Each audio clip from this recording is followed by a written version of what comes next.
Et les fonctions de dessin, c'est des fonctions à la base qui sont très simples.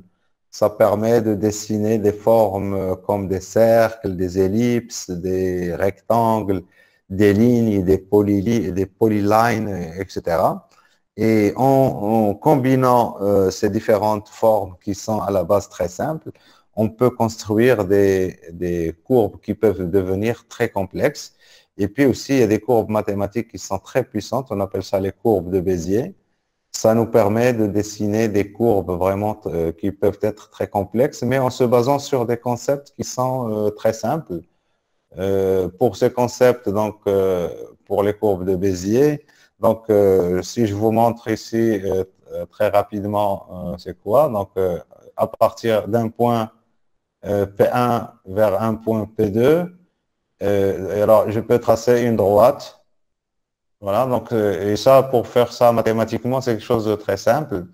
Mais si maintenant on ajoute un point, on appelle ça un point de contrôle, eh bien, ce point, qu'est-ce qu'il va faire? Il va faire en sorte, de façon à ce que j'ai ici une tangente, et la courbe qui va être dessinée euh, avec ces trois points, ça va être ça. Et si je veux modifier la forme de la courbe, je n'ai qu'à changer la position du point ici. Je peux par exemple prendre un point là et je vais dessiner. Donc ça va me donner une nouvelle courbe. Alors donc bien sûr ici, ma nouvelle courbe va être comme ça. Et bien sûr, il va utiliser encore une fois, la courbe doit ici être tangente à ça. Et ici, il doit être tangente à ça. Et donc, vous voyez un peu les possibilités au niveau du dessin, ce qu'on enregistre au niveau du fichier. Eh bien, on enregistre les coordonnées du point P1, c'est-à-dire X, Y, les coordonnées du point de contrôle PC avec X, Y, et les coordonnées du point P2 avec X, Y, les coordonnées X, Y. Et au moment où la machine, le programme va lire votre fichier, il va trouver que ici, on va dessiner une courbe de Bézier et voici les points. Il va utiliser ces points pour vous dessiner ça. Alors, l'avantage de ça, c'est que ça va nous permettre d'avoir des dessins qui vont garder leur qualité, quelle que soit la taille avec laquelle vous allez zoomer. Et c'est très important. Quand on va dessiner un dessin, on peut le zoomer à l'infini et ça garde toujours la qualité. Parce qu'à chaque fois que je choisis une échelle d'affichage, c'est à ce moment-là qu'on va calculer les points qu'on va afficher. Et ça revient tout simplement par rapport à ce que je dis ici. Donc, si vous zoomez, c'est-à-dire vous multipliez l'échelle par deux, en réalité, ce que vous allez faire, vous allez ici multiplier deux fois, etc. Donc, ça va être juste des applications, enfin des fonctions mathématiques qui vont être utilisées à l'intérieur. Alors, je reviens donc ici des aspects très importants. Vous avez ici entre le matriciel qu'on vient de voir dans le slide précédent, les images bitmap et les images vectorielles. Voici ici une représentation de ça. Ici, quand on zoome, voilà, ici, on voit que ça devient pixelisé. Et quand on a un dessin vectoriel, quand on zoome, on a un dessin qui est vraiment smooth, qui est lisse. Et alors, donc ici, pour ça, donc il y a ces deux familles. Donc, on a dit le dessin bitmap, le dessin bitmap. Et donc ici, le logiciel qu'on va utiliser, vous le connaissez tous, c'est Photoshop. Et Ouais, donc, Photoshop. voilà. Donc, Adobe, bien sûr, Adobe, Photoshop. D'accord? Et puis alors juste par rapport à ce qu'on vient de dire, donc pour Photoshop, moi j'ai trouvé donc une alternative, alors il est où? Sur Internet, qui s'appelle Photopea. Et c'est exactement un clone de Photoshop. C'est Photo, exactement photo. Photopea. Photopea.com. Vous pouvez y accéder. Et donc ici, vous pouvez créer des fichiers Photoshop. Et puis ici, XD, des points sketch, des PDF, etc. En ligne. Et c'est donc ici, vous avez des versions. Et donc ici, les versions que vous avez, la version gratuite, vous avez toutes les fonctionnalités. Mais vous avez de la publicité. Vous la voyez ici à droite. Bon, donc, vous pouvez cacher votre écran ici, cette partie. Vous la condamnez avec quelque chose. Et puis, voilà. Et puis, au niveau de l'historique, mais c'est pas très important, au niveau de l'historique des opérations que vous faites, vous pouvez masquer. Mais si vous voulez acheter, donc la version premium, vous pouvez l'acheter. Et donc ici, si vous allez vers le premium, voilà combien ça coûte par utilisateur. Donc pour un mois, c'est 9 dollars. Pour 90 jours, vous voyez, on a ajouté 1 dollar pour 90 jours. Et pour 365 jours, c'est 40 dollars. Moi, je pense que, par exemple, pour ça, pour photo PA, donc c'est bon, 40 dollars. Et vous avez un vrai clone Photoshop. Avec même, vous savez, ici, les menus et tout, c'est exactement pareil. Et on peut créer des fichiers nouveaux, etc. Je crée un fichier, voilà. Et alors, est-ce que j'y suis? Donc, je ferme ça. Donc, voilà mon fichier.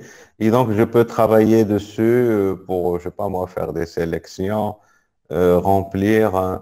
Et c'est exactement les mêmes outils que vous avez dans Photoshop. Là, je peux choisir mes couleurs et tout. Donc, voilà. Alors, moi, bien sûr, donc ici, en vous faisant le cours, donc je peux le faire. Donc, on peut faire des démos ici sur Photopea. Et donc, vous aussi, vous allez pouvoir y accéder. Vous allez pouvoir y accéder directement et donc faire des TP dessus. Donc, pour la partie Photoshop. Mais pour la partie Illustrator, donc il va falloir voir comment faire ça. Donc on verra, hein. Donc on va en discuter après. Mais pour le moment, donc ça va être le premier qui est important, c'est Photoshop. Et donc on va travailler pour le moment avec ça. Mais sinon, donc je peux utiliser donc le Photoshop que j'ai moi ici pour vous faire des démos aussi dessus pour voir la différence entre Photopea et le vrai Photoshop. Mais vous pouvez donc utiliser plus tard d'autres outils, il n'y a pas de problème. Donc il y a des outils qui sont open source. Je sais plus, donc ça fait longtemps que j'ai pas vu, par exemple, il y a Corel Draw, je sais plus comment ça s'écrit, c'est Corel avec un seul R, Corel Draw. Et donc Corel Draw, je pense qu'il est open source. Voilà.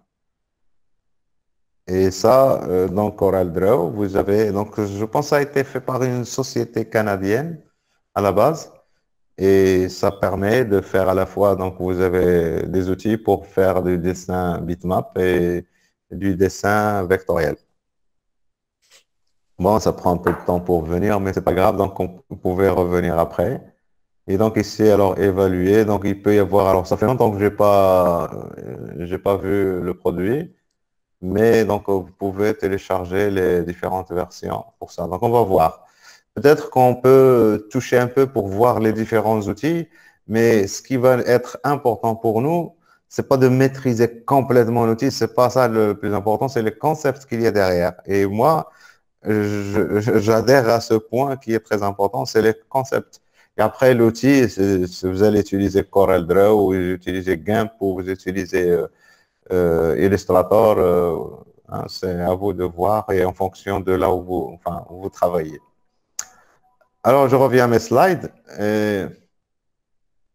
Après, donc, dans tout ça, bien sûr, quand vous allez manipuler une image, qu'elle soit vectorielle ou qu'elle soit bitmap, vous allez utiliser les pixels, ils vont être caractérisés par une couleur.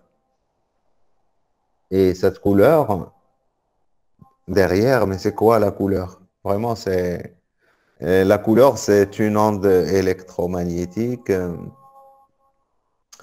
Et donc ça a été, je sais pas moi si vous connaissez traité de l'optique, le traité de l'optique. Ça, ce traité de l'optique, ça a été écrit Alors, on va chercher ça sur Wikipédia. Wikipédia,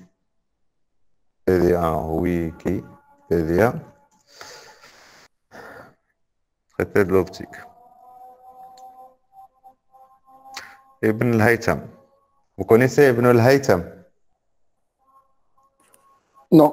Non. Non. Alors, Ibn al-Haytham, c'est un savant, philosophe, enfin, philosophe, donc on va dire dans le vrai sens du terme. Et donc, il a écrit donc, une encyclopédie, ça fait déjà 10 siècles, plus de 10 siècles. Et ça doit être en 1014. Et donc, en Occident, on l'appelle Al-Hazin. Mais donc, c'est Ibn al-Haytham. Et donc, lui, il a découvert plein de choses au niveau de la lumière et surtout au niveau du fonctionnement de l'œil. Parce que c'est très important ça pour vous. Quand on est en train de parler de la notion de couleur, de forme, etc., c'est des choses qui sont très importantes. On est en train d'utiliser nos yeux, le capteur, pour voir la lumière, enfin pour analyser, pour que notre cerveau analyse ce qu'on est en train de voir. Et donc ce monsieur, Ibn al-Haytham, il a fait ça en 1014, je pense. Il a écrit cette encyclopédie et c'était un très grand savant. Et jusqu'à maintenant, ça reste l'un des grands savants dans la recherche scientifique.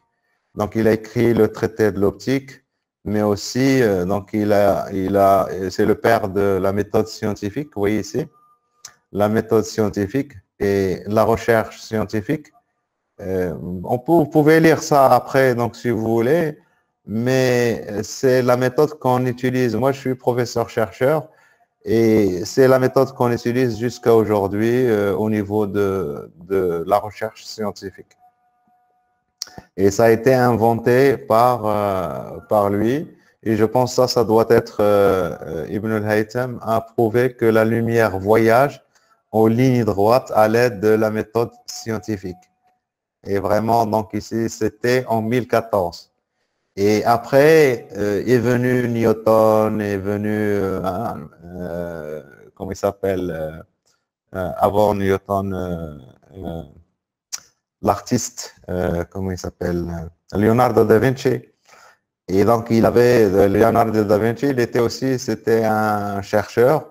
Et d'après donc des lectures à côté, hein, donc ils sont pas très reconnus, il a beaucoup utilisé donc à l'époque début de l'âge des Lumières, il a utilisé donc tous les manuscrits qui existaient à cette époque et donc à ce moment, on ne faisait que traduire les manuscrits qui étaient en arabe, qui étaient laissés par les Arabes.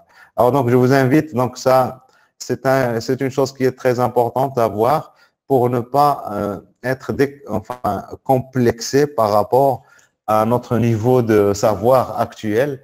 Il faut savoir que dans le temps, on était vraiment très, très brillant. Et donc, il va falloir qu'on reprenne un peu le flambeau de ce côté. Alors, deuxième des choses, donc, qu'on va voir par rapport à l'image, donc ici, donc, je disais donc la couleur, donc Newton, il a fait cette démonstration qu'à partir de la lumière blanche, à l'aide d'un prisme, on peut décomposer la lumière. Et donc, en réalité, derrière de la lumière blanche, il y a toutes les couleurs qui sont à l'intérieur. Et on peut les décomposer grâce à un prisme. Comme on peut faire l'inverse, on peut les recomposer. Et Newton, il avait inventé ce qu'on appelle le disque de Newton, ce que vous voyez ici, là. Et donc, les couleurs de l'arc-en-ciel, on les représente de manière, donc on va dire, discrète. Donc, on dit le rouge, le jaune, l'orange, le jaune, le vert, le bleu, le cyan, le bleu, le magenta et le violet. Et après, donc, mais vous pouvez prendre ces couleurs, vous pouvez les mettre dans ce disque de Newton, dans l'ordre. Et si vous faites tourner ce disque de Newton à une grande vitesse, vous allez voir qu'il va devenir blanc. Il va devenir exactement blanc. C'est-à-dire, vous faites l'opération inverse. Le prisme, il va décomposer la lumière. Et si vous faites tourner ça très vite, vous allez voir que ça va devenir blanc. De la même manière, si vous prenez ces couleurs et vous les mettez dans une surface, dans un mur, par exemple, vous les dessinez sur un mur, je sais pas moi, donc prenez un mur comme ça, et vous dessinez des points, que des points, et vous mettez des couleurs, par exemple, rouge, vert, rouge, vert, rouge, vert, rouge, vert. Et maintenant, vous, si vous êtes à côté, vous êtes là debout à côté, eh bien, vous allez regarder et vous allez distinguer le rouge et vous allez distinguer le vert. Mais si vous vous éloignez, vous vous mettez très loin, eh bien, les couleurs que vous allez voir ici, ils vont se mélanger dans vos yeux. Ils vont se mélanger dans vos yeux et ça va vous donner une nouvelle couleur. Et donc ça, c'est ce qu'on appelle le concept de synthèse. C'est ce que nous allons voir. C'est des choses qu'on a l'habitude de faire de manière instinctive. Et donc ici, on va essayer de démystifier un peu cet aspect relatif aux couleurs. Alors, après, donc, pour la représentation des couleurs, en partant du principe des principes qu'on peut décomposer et recomposer la lumière, eh bien, il y a deux méthodes pour décomposer et recomposer la lumière. Donc ici, mais pour la composer ou la décomposer, on n'a pas besoin de toutes les couleurs ici du spectre pour composer ou décomposer la lumière. On a besoin juste d'un certain nombre de couleurs pour faire ça. On appelle ces couleurs les couleurs primaires. Et ça, c'est des couleurs qu'il faudrait connaître par cœur. Et donc, alors, selon qu'il s'agisse qu'on veut afficher ou qu'on veut faire l'impression, il y a deux modes de synthèse qui se font. Le premier mode, ici, quand on veut afficher sur un écran, on appelle ça la synthèse additive. Et on va voir pourquoi on appelle ça additive, de couleur primaire. Et le couleur primaire ici, c'est le rouge, le vert et le bleu. Et avec ces couleurs, donc si vous donnez des proportions différentes de ces couleurs, et donc alors quand je dis donner des proportions différentes, imaginez comme je vous ai dit tout à l'heure que les points ici que vous mettez ici un tout petit point de rouge, un grand point de vert et un point moyen de bleu. Avec, donc ici c'est du rouge, ici c'est du vert, ici c'est du bleu. Et si vous répétez ce motif, vous le répétez dans un mur et vous éloignez, vous allez voir le mélange de ces couleurs. Et si vous mettez les mêmes quantités pour les trois, vous allez avoir exactement le blanc. Pour le rouge, le vert et le bleu. Si vous mettez exactement la même quantité et vous éloignez, vous allez voir le blanc. Ça va devenir blanc dans vos yeux. C'est bizarre comme truc, mais c'est comme ça. Mais bien sûr, donc alors, je reviens à mes slides. Le deuxième procédé, ça concerne l'impression, et on appelle ça la synthèse soustractive. Et les couleurs primaires qui sont utilisées ici, c'est donc avec leur nom, donc c'est le cyan, le magenta et le jaune. Et on va voir que ces couleurs, là, le cyan, le magenta et le jaune, le cyan, donc, il va être généré par le mélange du rouge et du vert. Donc, on va voir ça. Et puis, la même chose pour le magenta, le vert et le bleu. Et le jaune, c'est le rouge et le bleu, etc. Je dis ça au hasard, mais on va vérifier ça tout à l'heure. Alors, donc, il y a deux types de synthèse. Alors, pour la synthèse, donc, voici comment on expérimente cette synthèse. Ici, la synthèse additive. Donc, ici, j'ai un écran qui est blanc. Hein, mais si j'éteins la lumière, je ne vais rien voir, c'est sûr. Et si je prends trois projecteurs, un projecteur qui projette la lumière verte, un autre projecteur qui projette la lumière rouge et un troisième qui projette la lumière bleue, vous voyez ici qu'à l'intersection du rouge et du vert, on a le jaune. À l'intersection du jaune et du bleu, on va voir sur le tableau, on va voir le magenta. Et à l'intersection de ça, on va voir la couleur cyan. Et à l'intersection des trois faisceaux, on va voir le blanc. Et qu'est-ce qu'on voit en réalité? Parce que le tableau est blanc, eh bien, on va voir le blanc du tableau. D'accord? Et donc, alors, cette synthèse ici, on appelle ça la synthèse additive. Ça veut dire que les couleurs, ils vont s'ajouter les unes sur les autres au niveau du tableau. Au niveau de la synthèse soustractive, c'est ce qui est utilisé au niveau de la peinture. Quand vous mélangez la peinture, si vous mélangez le jaune et le bleu, ça vous donne le vert. Et je pense que intuitivement, on a ça dans notre tête. Je mélange le bleu, donc ici le cyan et le jaune, ça me donne le vert. Si vous mélangez ça et ça va vous donner du vert, mais c'est pas le vert que vous voyez ici. Et ça, vous pouvez considérer ça un peu comme des calques, hein, des transparents, des films. Vous pouvez prendre des films en plastique, un qui est vert, l'autre qui est bleu, l'autre qui est jaune. Et vous, si vous les superposez les uns sur les autres, eh bien, là où les trois couleurs, le cyan, le magenta et le jaune, vous allez voir le noir. La lumière ne va plus passer. Et vous voyez qu'à l'intersection, encore une fois, on va retrouver les couleurs primaires de l'autre synthèse. Ici, on retrouve le bleu, ici, on retrouve le vert, et ici, on retrouve le rouge. Et c'est ça, les couleurs primaires pour la synthèse additive. Alors, ces deux synthèses, ils sont complémentaires. Si je reviens ici, à l'intersection, ici, on a le blanc, et ici, à l'intersection, on a le noir. Ça veut dire qu'en réalité, si vous voulez dessiner un tableau, vous n'avez pas besoin de toutes les couleurs. Vous allez acheter 3 tubes de couleurs, un rouge et un bleu, pardon, donc on va acheter les couleurs, les vraies, le magenta, le cyan et le jaune. Et en mélangeant avec des proportions différentes de chacune, on va avoir toutes les couleurs possibles. Et pour ceux qui ont fait déjà la peinture, donc avec ces trois, il va falloir quand même peut-être ajouter le rouge, le blanc et le noir. Et donc le blanc et le noir, donc si vous prenez un mélange et vous lui ajoutez du blanc, et vous allez le tirer vers le blanc. Je pense que c'est intuitif. Et si vous prenez n'importe quelle couleur et vous lui ajoutez le noir, vous allez la tirer vers le noir. Mais si vous mettez beaucoup de noir, eh bien le noir va faire disparaître cette couleur, ne va plus apparaître. Et la même chose aussi pour le blanc. Et donc ça, c'est des trucs qu'on va retrouver après parce que les couleurs, maintenant, vous allez être en face d'un écran et vous allez pouvoir choisir, vous allez devoir choisir des couleurs.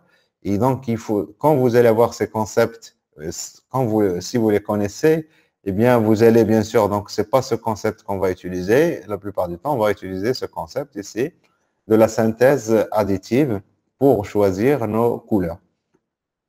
Et on va trouver à partir de là des modèles pour représenter les couleurs. Il y a un modèle qui s'appelle RGB, Red, Green, Blue. Et donc, on va mettre des proportions. C'est ce que nous allons voir juste après. Alors, donc, je vais passer au slide suivant. Maintenant, ce que je disais tout à l'heure pour la représentation des couleurs, donc en variant les intensités des couleurs primaires, on peut obtenir une multitude de couleurs.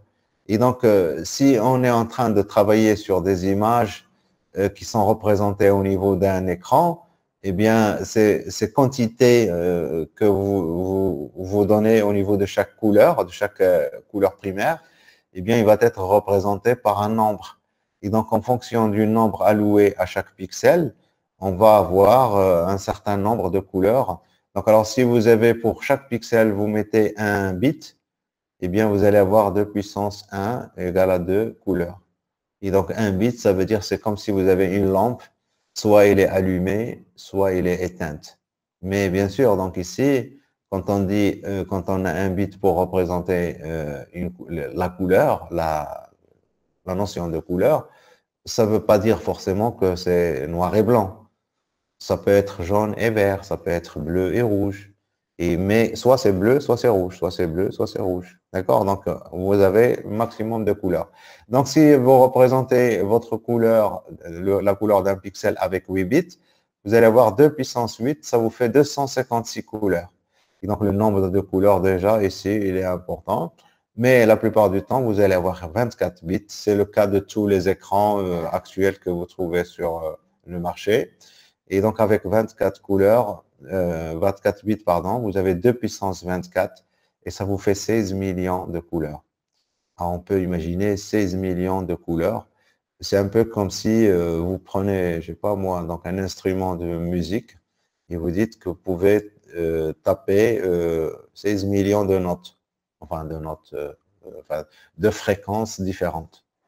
Parce qu'en réalité, la lumière, c'est des ondes électromagnétiques et c'est des fréquences. Et c'est en faisant le parallèle avec la musique, il va y avoir aussi au niveau des couleurs l'harmonie des couleurs.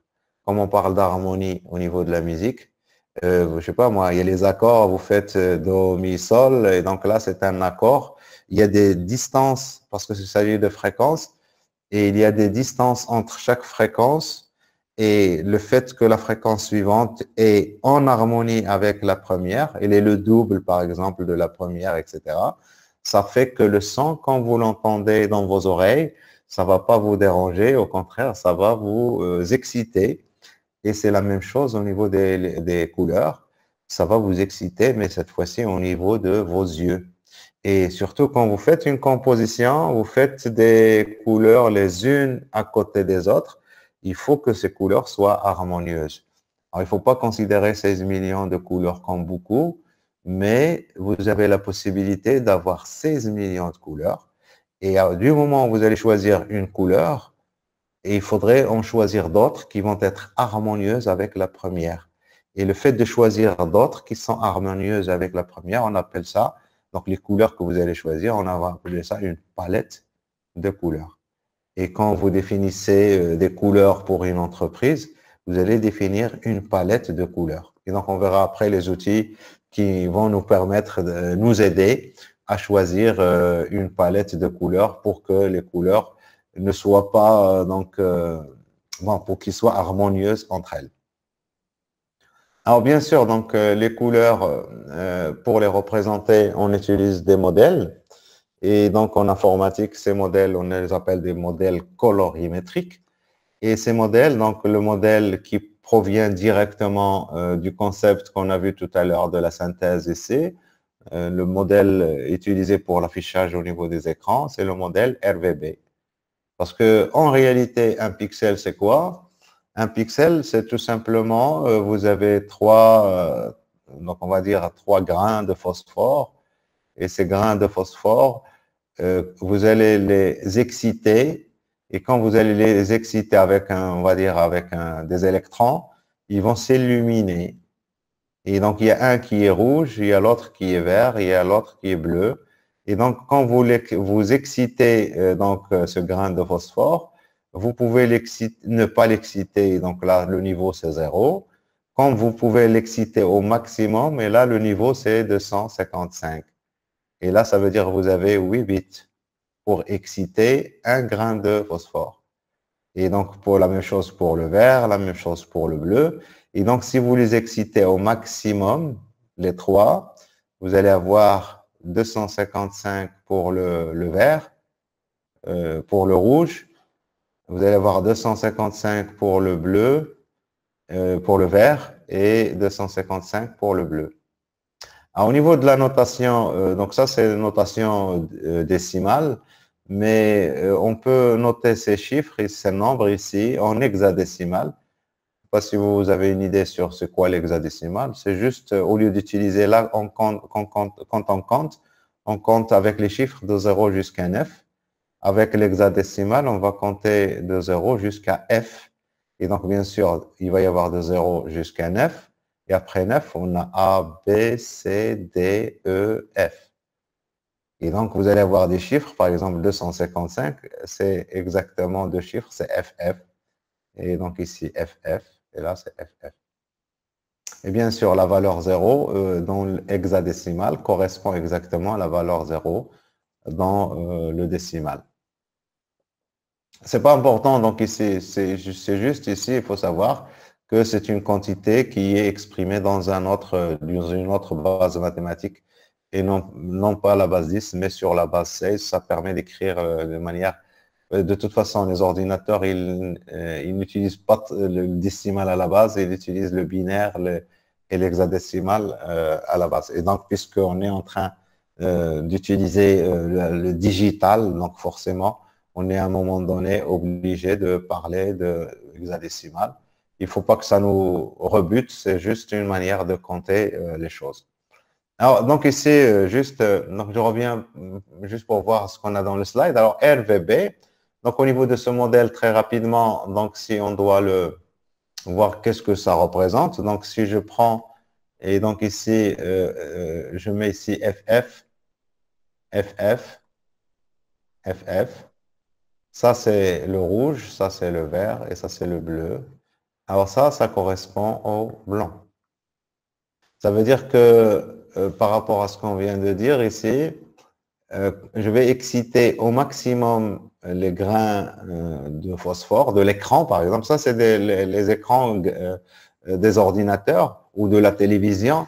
Et donc, quand votre téléviseur est éteint, l'écran, il apparaît en noir. Ça veut dire qu'il n'est pas excité. Tous les pixels ne sont pas excités. Alors, je vous rappelle que ce que je représente ici, tout ça, c'est ce qu'on appelle le pixel. Ça, c'est le pixel. Et donc, un pixel est constitué de 3 grains, un grain rouge, un grain vert et un grain bleu. Et plus vous allez mélanger les intensités, c'est-à-dire vous allez exciter ou ne pas exciter, vous allez pouvoir avoir des valeurs de couleurs qui vont changer. Donc ici, là, quand on excite au maximum, et l'autre bout, donc si vous avez 0 au niveau du vert, du rouge, 0 au niveau du vert et 0 au niveau du bleu, ça veut dire que l'écran est éteint, ou donc, du moins pour le pixel ici, il est éteint, et donc là, ça va être le noir. Vous voyez un peu le truc ici? Donc ici, alors maintenant, entre ces deux valeurs qu'on vient de définir ici, si je veux représenter uniquement le rouge, eh bien, rouge maximum, c'est FF, et je mets pas, j'allume pas le vert, et j'excite pas le bleu, et là, ça va me faire le rouge. Rouge. Si je veux le vert, donc je vais avoir 0, 0, le vert. Je mets maximum du vert et je mets ici 0, 0 et là, ça va être le vert. Et si je veux le bleu, pareil, donc 0, 0, 0, 0 et là, ça va être FF et là, c'est le bleu. D'accord? Maintenant, si je prends les deux couleurs extrêmes que nous avons, celle-ci, ça, on peut dire que ça, c'est un gris. Et c'est le gris le plus clair. Le plus clair des gris. Donc, c'est le blanc. Et si je prends ça, ça aussi, c'est un gris. Et c'est le gris le plus foncé. Le plus foncé des gris. Alors, entre celui-ci et celui-là, donc, on peut avoir plusieurs nuances. Et donc, la particularité d'une couleur, enfin, de l'absence de la notion de couleur, parce que quand on dit, je pense que vous allez être d'accord avec moi, que le noir, c'est pas une couleur, vous êtes d'accord? Le blanc, c'est pas une couleur. Et donc, alors, ici, il faudrait qu'on fasse un peu la distinction de cette notion de couleur. Alors, au lieu de parler de couleur, on va parler de teinte. Et donc, quand il n'y a pas de teinte, ça veut dire qu'on a un niveau de gris. Et donc, c'est le cas ici. Donc, quand ici, le blanc, il n'a pas de teinte. Là, le rouge, au contraire, donc, on a ici la teinte rouge. Ici, on a la teinte verte, la teinte bleue. Et donc, ici, ça, comme on a dit, c'est le gris le plus clair. Et la particularité, c'est que vous avez les 3 composantes ici. Ils ont la même valeur. Alors, c'est ça la caractéristique qui fait qu'il n'y a pas de teinte. La couleur ne présente pas de teinte. Donc ici, vous avez 0, 0, 0, 0, 0, 0. De la même manière, si je prends n'importe quelle couleur, par exemple, ici, je prends la couleur A1, A1, A1, il s'agit des mêmes quantités que j'ai dans les 3 composantes.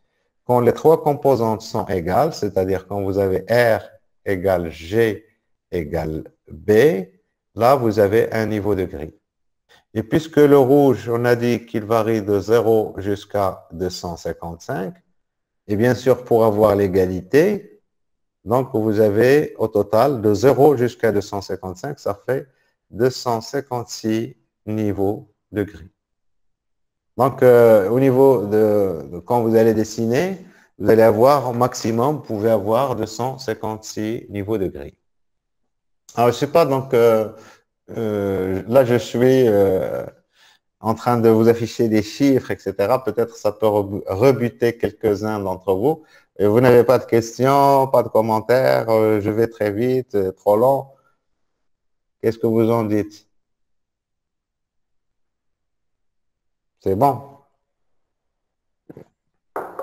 c'est bon. Ça va. Voilà, c'est parfait. Donc alors, juste donc pour en finir avec cette représentation, parce que vous allez avoir ça, vous allez voir, et après, donc je sais que vous avez un module aussi d'animation de site web, etc. Et donc, vous aurez toujours à manipuler des couleurs. Et donc, ces modèles, vous allez les retrouver. Et ces chiffres, donc, il ne faut pas que ça vous fasse peur.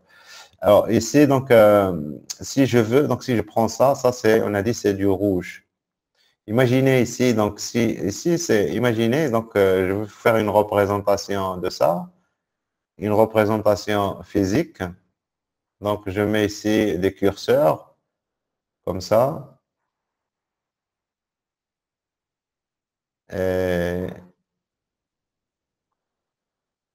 Et là, ça c'est des curseurs, ça c'est pour représenter le rouge, ça c'est pour représenter le vert, ça c'est pour représenter le bleu. Et donc ici, ça c'est la valeur de 155 et ça c'est la valeur 0 en bas. Et donc, si je veux du rouge, là, je vais mettre le curseur ici. Et là, je vais mettre le curseur à 0. Le curseur à 0. Et donc ici, là, c'est un peu comme pour la chaîne IFI. Donc, vous pouvez faire donc l'équaliseur pour régler le son, etc. C'est la même chose ici. Donc ici, on va régler la couleur. Donc ici, on va voir le rouge. Alors, si je fais descendre ça, qu'est-ce qu'on va voir? Donc, si je le mets ici au milieu, quelle est la couleur qu'on va voir? Si je fais descendre ça ici. Je ne sais pas si vous êtes d'accord, ça va rester encore rouge, non? Si, ça va rester encore. Rouge. Ça va pas changer de couleur. Après. Oui, oui, donc ça va pas changer de couleur, ça va rester rouge, mais on va continuer, on va descendre encore un petit chouïa. Qu'est-ce qu'on va voir? Je descends encore un petit chouïa, donc je descends, et quand j'arrive ici, qu'est-ce qu'on va voir?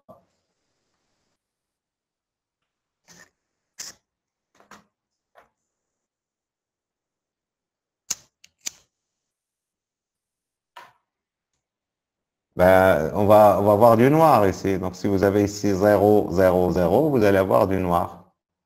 Et donc ici, quand vous jouez uniquement sur cette composante, vous allez avoir toujours du rouge le plus clair, et donc vous descendez, et donc là, vous allez avoir le rouge le plus foncé. Enfin, c'est le noir. Et puis, de la même manière, donc ici, donc on peut reprendre le même schéma, et donc ici, le même schéma de figure. Il y a quelqu'un qui veut dire quelque chose? Donc, c'est toujours noir, c'est ça? Non, là, voilà, si je descends ici, ça va être noir. D'accord? J'efface ici, je remets le rouge.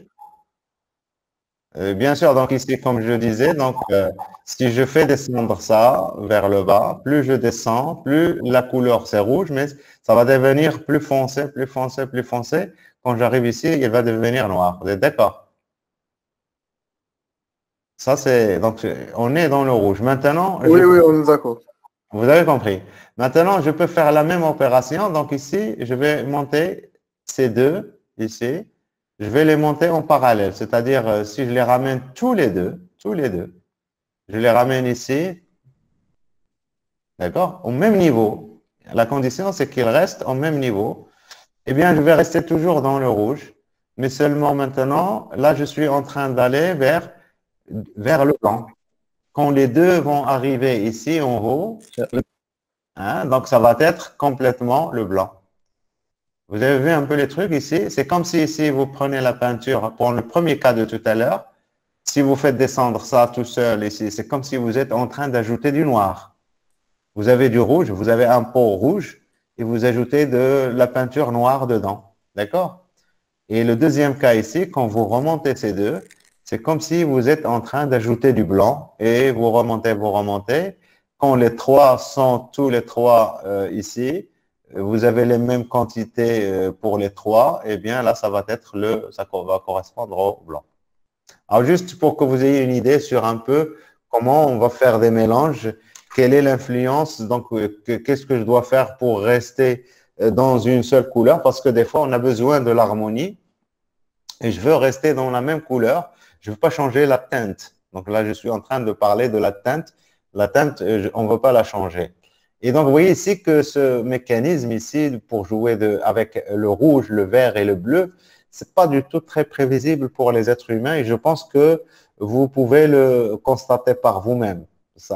Alors, d'où il y a un autre modèle qui est beaucoup plus humain et c'est ce qu'on appelle le modèle TSL. Alors, le modèle TSL, c'est teinte, saturation et luminosité.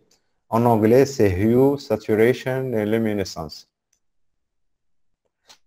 Alors, ce modèle, donc ici, puis il y en a d'autres, il y a CMJN ou CMYK. Donc, ça, c'est le modèle qui est utilisé dans la peinture quand on va dans les imprimantes couleurs. Et quand vous achetez des cartouches d'imprimante couleur, les cartouches, vous avez une cartouche en cyan, une autre en magenta, une autre en jaune. Et bien sûr, on a vu tout à l'heure dans la synthèse ici que quand vous mélangez le cyan, le magenta et le jaune, ça vous donne le noir. Mais la peinture, c'est de la chimie. Et les quantités que vous allez mélanger, vous n'allez jamais trouver la bonne proportion pour obtenir exactement le noir. Donc ici, avec la peinture, avec l'impression, quand on fait de l'impression, eh bien, pour imprimer de manière correcte, on ajoute le noir, la couleur noire. Et quand il s'agit vraiment d'un noir, eh bien, on va mettre directement le noir. Et on ne va pas perdre du temps à faire le mélange entre les trois couleurs, le cyan, le magenta et le jaune. De toute façon, ces trois couleurs, elles sont beaucoup plus chères. Et donc, autant utiliser directement le noir quand on a à faire le noir. Et puis, il y a un modèle mathématique ici. Et c'est un modèle qui est utilisé en informatique. Donc, ici, je vais vous épargner les explications là-dessus. Mais on a tout le temps besoin de passer d'un modèle à un autre pour représenter les couleurs. Et en réalité, ce modèle, il est là parce que c'est un modèle intermédiaire. Quand je veux passer d'un modèle à l'autre, eh bien, je dois passer par ce modèle qui s'appelle modèle lab. Alors ici, les modèles qui nous intéressent, ce sont les trois premiers ici. Les deux premiers, ils vont nous intéresser quand on va travailler sur ordinateur. On va toujours avoir à utiliser soit RGB, soit TSL. Et puis, quand on va vouloir imprimer, si on veut imprimer, par exemple, vous voulez créer une affiche et vous voulez l'imprimer chez un imprimeur, eh bien, il va falloir que vous créiez quatre films, on appelle ça des films si vous voulez. C'est des vrais films, comme les films des anciens appareils photo, mais il va y avoir un film qui va représenter la couche cyan, un autre film qui va représenter le magenta et un autre qui va représenter les intensités. Hein. Donc, ça représente les intensités. C'est un peu comme les clichés pour les radios en médecine. Vous connaissez? Les clichés pour les radios en médecine. Quand on veut faire l'impression, bien, on va créer un cliché pour le cyan, un cliché pour le magenta, un cliché pour le jaune et un cliché pour le noir. Et quand on fait l'impression en réalité, on va imprimer d'abord le cyan et au-dessus, on va imprimer le magenta et au-dessus, on va imprimer le jaune et au-dessus de tout, on va ajouter tout ce qui est noir, on va l'ajouter au-dessus. Alors, pour mieux voir ces modèles, nous avons les palettes. Donc ici, j'ai fait des copies de palettes pour le choix des couleurs. Quel que soit le logiciel que vous allez utiliser, vous aurez à toucher à ces modèles. Et donc, vous les voyez ici. Vous avez ici, donc là, le modèle RVB. Ça, c'est en français RGB, si vous voulez. Rouge, vert, bleu, red, green, blue. Et TSL, comme je vous ai dit, T, c'est pour la teinte, S pour la saturation et L pour la luminosité. Et comme vous avez là, donc RVB, c'est trois composantes. Et donc, vous allez pouvoir varier au niveau de trois directions, si vous voulez. Alors, pour faire une représentation ici, donc, c'est pas vraiment très... Donc, quand on veut choisir une couleur, on peut jouer sur l'axe, donc un axe ici. Donc l'axe que vous avez ici, c'est l'axe du rouge. Et vous voyez que ça va du rouge vers le noir. Je ne sais pas si vous vous souvenez tout à l'heure, quand je vous ai fait le truc ici, du rouge et je descends vers le noir. Et donc, c'est exactement ce que nous avons ici pour le rouge et le noir. Mais pour les deux autres ici, les deux autres, le rouge et le vert, le vert et le bleu, eh bien, pour le vert et le bleu, eh bien, on les a mélangés ici. Voilà ce que ça donne. Et c'est un peu, donc il faut choisir un point ici, dans cette surface, et il faut choisir un point ici. Donc ici, la couleur qu'on a choisie ici, donc on est au niveau de cette axe, on a choisi ça. Et au niveau de cette surface, ici, on a choisi le point ici, vous le voyez, il y a un petit rang en bas ici. Et la valeur représentée ici, pour le rouge, c'est 255. Et pour le vert, c'est 0. Et pour le bleu, c'est 0. C'est pas très humain, ça. Ça paraît très compliqué. Alors, par contre, pour l'autre modèle, le modèle TSL, teinte, saturation et luminosité, c'est beaucoup plus clair. Et ça utilise de manière séparée la teinte. Et la teinte, c'est ce que nous avons ici. Et les couleurs que nous avons là, ce sont les couleurs qu'on a vues tout à l'heure de l'arc-en-ciel. Ça va du rouge, donc alors ça va ici du rouge, le orange, jaune, vert, cyan, bleu, magenta, et donc le violet ici. Et le rouge que vous voyez là, ça fait le tour. Parce qu'on avait dit tout à l'heure, si vous vous souvenez, le disque de Newton, le disque, ça fait un tour. Et la valeur qu'on représente ici pour la teinte, il est en degrés. Vous voyez ici le degré, il est en degrés. Donc ici, ça va de 0 jusqu'à 360 degrés. Là, je suis ici, là, vous voyez, le curseur, il est là. Si je mets ici 360 degrés, le curseur va monter ici. 360 degrés,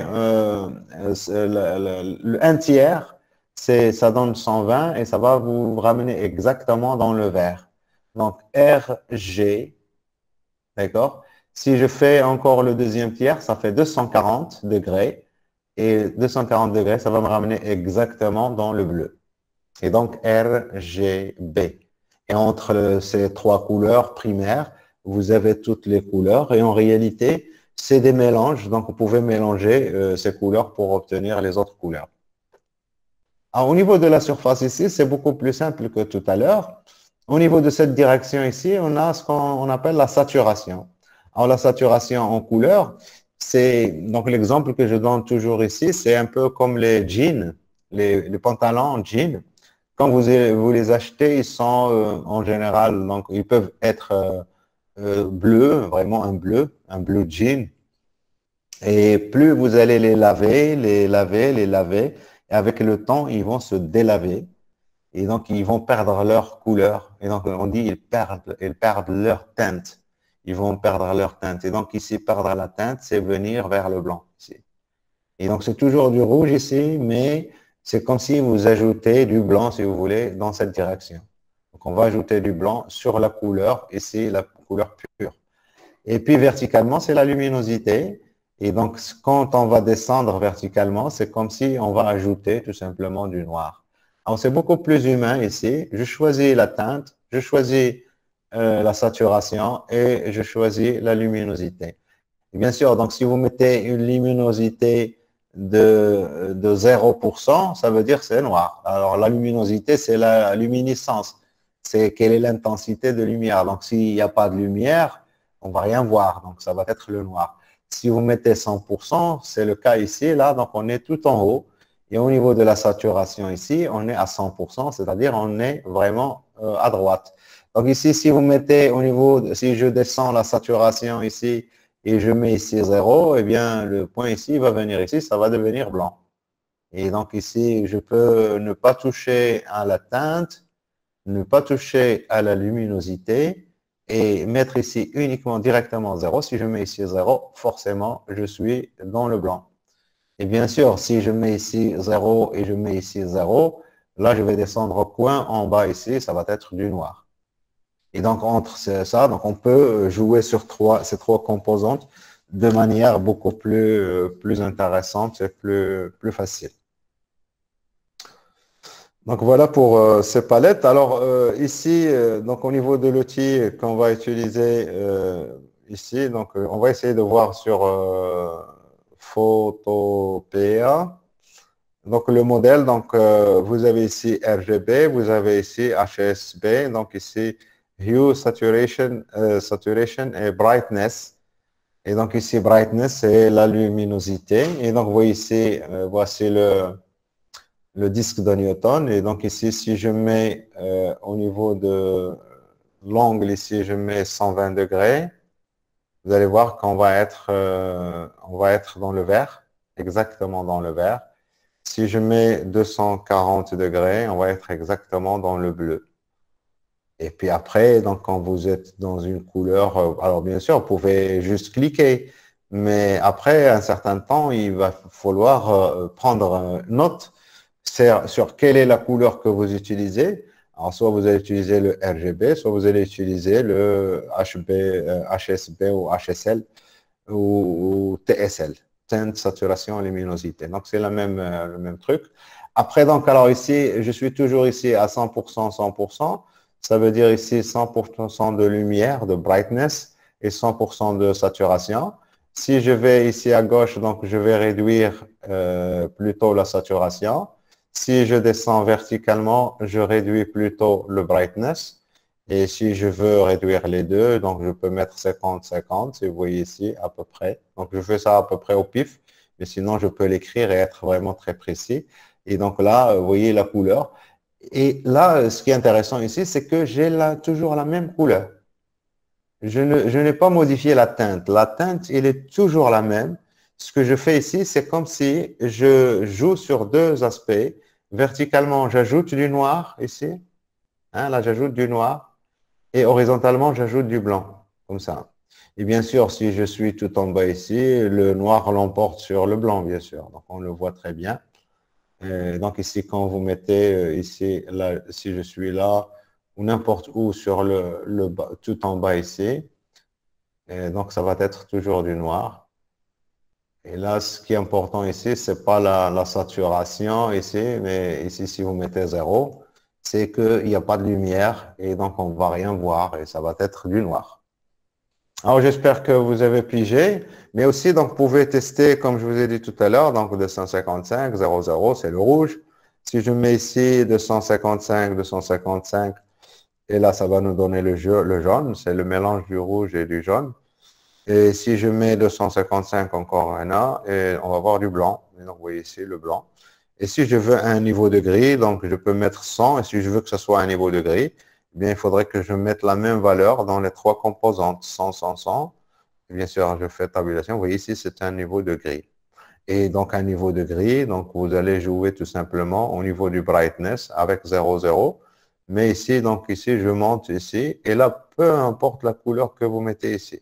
Donc, si je mets ici 120, 130, la couleur 130, ça ne va pas changer la couleur ici parce que là, vous avez désaturé, vous avez délavé, vous avez enlevé la couleur. Et donc, quand on fait ça, on désature, donc on enlève complètement la couleur. Et donc, ici, là, de là jusque là, ce sont les 256 niveaux de gris qu'on a dit tout à l'heure. Donc, si je veux un niveau de gris, je n'ai qu'à me déplacer sur ça, indépendamment de la valeur que je vais choisir ici. La couleur qui est choisie, c'est celle-ci. Hein. Donc, quelle que soit la couleur que vous choisissez, la teinte, ça n'a aucune importance. Ce qui est important ici, c'est la valeur que vous donnez au niveau de la luminosité, bien sûr avec une saturation nulle. Donc voilà, j'espère que vous n'avez pas de questions par rapport à ça. Donc, moi, j'aime bien qu'on ne fasse pas de... Ouais, c'est clair. Donc, je vais arrêter. Ouais, je vous remercie.